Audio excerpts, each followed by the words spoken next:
มื้อนี้ฮะสิมาพามาเบิ่งโฟดดอกมะม่วงเนาะพี่น้องเนาะดกจัดขนาดเลยกำลังเป็นโฟดเนาะที่นี่คือทางไป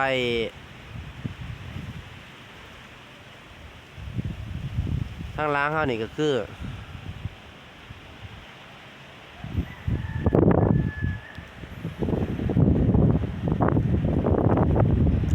มุนทางเนาะ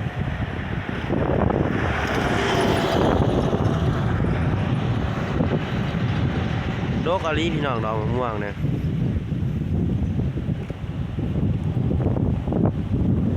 มะม่วงเขียวเสวย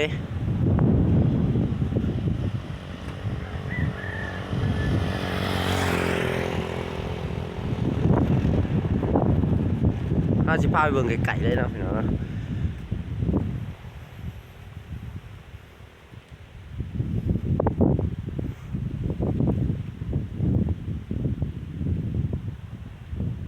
ขี่รถก่ายเลยลงมาถ่ายเนาะ